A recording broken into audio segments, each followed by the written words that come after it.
ನಮಸ್ಕಾರ. ಇಂದಿನ ಸಂಚಿಕೆಯಲ್ಲಿ ಈ ಬೇಸಿಗೆಯಲ್ಲಿ ನಾವು ಹೇರ್ ಆಯಿಲಿಂಗ್ ಅಂತ ಹೇಳ್ತೀವಿ. ಬಟ್ ಎಷ್ಟೋ ಜನಕ್ಕೆ ನಮ್ಮ ಕೂದಲಿಗೆ ಯಾವ ಥರ ಸರಿಯಾಗಿ ನಾವು ಹೇರ್ ಅಪ್ಲೈ ಮಾಡ್ಕೋಬೇಕು ಅನ್ನೋದೇ ಗೊತ್ತಿರಲ್ಲ. ಸುಮ್ಮನೆ ಯಾವುದೋ ಒಂದು ಆಯಿಲ್ ಹಾಕ್ತಾರೆ, ನನಗೇನು ರಿಸಲ್ಟ್ ಬರ್ತಿಲ್ಲ ಅಂತ ಹೇಳ್ತಾರೆ. ಇದಕ್ಕೆ ನಾವೇನು ಮಾಡಬೇಕು, ಒಂದೊಂದು ಹೇರ್ ಟೈಪ್ಸ್ಗೆ ಒಂದೊಂದು ಥರ ಹೇರ್ ಆಯಿಲ್ ಯೂಸ್ ಮಾಡಬೇಕಾಗತ್ತೆ. ನಾನು ಇವಾಗಲೇ ಹೇಳ್ದಂಗೆ ನಮಗೆ ಡ್ರೈ ಹೇರ್ ಅಥವಾ ತುಂಬ ಒಂದು ಫ್ರಿಝಿ ಹೇರ್ ಇತ್ತು ಅಥವಾ ಡ್ರೈ ಸ್ಕ್ಯಾಲ್ಪ್ ಇತ್ತು, ಇಂಥವರು ಕೊಬ್ಬರಿ ಎಣ್ಣೆ ಅಥವಾ ಹರಳೆಣ್ಣೆನೇ ಯೂಸ್ ಮಾಡಬೇಕಾಗತ್ತೆ.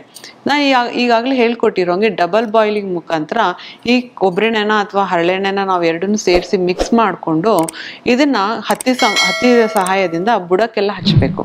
ಬುಡಕ್ಕೆಲ್ಲ ಹಚ್ಚಿ ಒಂದು 5 ನಿಮಿಷ ನಾವು ಮಸಾಜ್ ಮಾಡಬೇಕಾಗತ್ತೆ.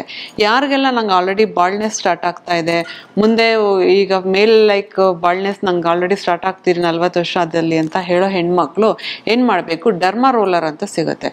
0.5 mm ಇರುವಂಥ ಒಂದು ಡರ್ಮಾ ರೋಲರ್ನ ತಗೊಂಡು ನಾವು ಯಾವಾಗಲೂ ಹಾರಿಜಾಂಟಲ್ ಅಥವಾ ವರ್ಟಿಕಲ್ ಒಂದೇ ರೀತಿಲಿ ವೀಕ್ಲಿ ಒನ್ಸ್ ಅಥವಾ ಟ್ವೈಸ್ ಇದನ್ನು ನಾವು ನಮ್ಗೆ ಎಲ್ಲಿ ಕೂದಲು ಉದುರುತ್ತಾ ಇದೆ, ಕೂದಲು ತುಂಬ ಕಡಿಮೆ ಆಗ್ತಾ ಇದೆ, ತಿನ್ನಿಂಗ್ ಆಗ್ತಾ ಇದೆ ಅನ್ಸುತ್ತೆ, ಅಲ್ಲೆಲ್ಲ ಫಸ್ಟ್ ಡರ್ಮಾ ರೋಲ್ ಮಾಡ್ಕೋಬೇಕು. ಆಮೇಲೆ ಈ ಒಂದು ಏನು ಆಯಿಲ್ ನಾನು ಹೇಳ್ತಾ ಇದ್ದೀನಿ ಅದನ್ನು ನೀವು ಯೂಸ್ ಮಾಡಬೇಕಾಗತ್ತೆ. ನಂಗೆ ತುಂಬ ಡ್ಯಾಂಡ್ರಫ್ ಇದೆ ಅಂತ ಅನ್ನೋರು ಟ್ರೀ ಆಯಿಲ್ ಅಂತ ಎಸೆನ್ಷಿಯಲ್ ಆಯಿಲ್ ಸಿಗುತ್ತೆ. ಇದನ್ನು ನೀವು ಕಾಯಿಸ್ಕೊಂಡಿರುವಂತಹ ಡಬಲ್ ಬಾಯ್ಲ್ ಮಾಡಿರುವಂಥ ಆಯಿಲ್ಗೆ 1 to 2 drops ನೀವು ಹಾಕ್ಕೊಂಡು ಇದನ್ನು ಚೆನ್ನಾಗಿ ನೀವು ಕೂದಲಿಗೆ ಮಸಾಜ್ ಮಾಡಬೇಕಾಗತ್ತೆ. ಅಂದರೆ ಮಸಾಜ್ ಮಾಡಬೇಕಂದ್ರೆ ಫಿಂಗರ್ ಟಿಪ್ಸ್ ಸಾಕು. ಇದಕ್ಕೋಸ್ಕರ ನೀವು ಬೇರೆ ಏನೋ ಒಂದು ಮೆಷಿನ್ಸ್ ಅಥವಾ ಏನೋ ತೊಗೊಳ್ಬೇಕಾಗಿಲ್ಲ, ನಿಮ್ಮ ಫಿಂಗರ್ ಟಿಪ್ಸೇ ಸಾಕು.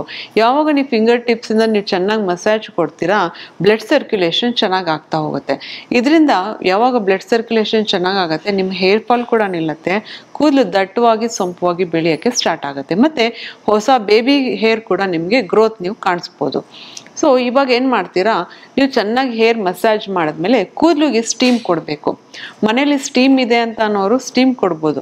ನಮ್ಮ ಮನೇಲಿ ಸ್ಟೀಮ್ ಇಲ್ಲ ಅಂತ ಅನ್ನೋರು ಒಂದು ಟರ್ಕಿ ಟವಲ್ನ ತೊಗೋಬೇಕಾಗತ್ತೆ. ಇದನ್ನು ನಾವು ಸ್ವಲ್ಪ ಬಿಸಿಯಾಗಿರೋ ನೀರಿಗೆ ಅದ್ದಿ ಇದನ್ನು ಹಿಂಡ್ಕೊಂಡು ನಾವು ಯಾವ ಎಣ್ಣೆ ಹಚ್ಕೊಂಡಿರ್ತೀವಿ ಅದ್ರ ಮೇಲೆ ತಲೆ ಮೇಲೆ ಸ್ವಲ್ಪ ಹೊತ್ತು ಹಾಕಿ ಇದನ್ನು ಕಟ್ಟಬೇಕಾಗತ್ತೆ. ಕಟ್ಟಿದಾಗ ಏನಾಗುತ್ತೆ, ಅದರಲ್ಲಿ ಇರುವಂಥ ಬಿಸಿ ಅಂಶ ನಮ್ಮ ಕೂದಲು ರಂಧ್ರಗಳನ್ನ ಹೀರ್ಕೊಳ್ಳುತ್ತೆ.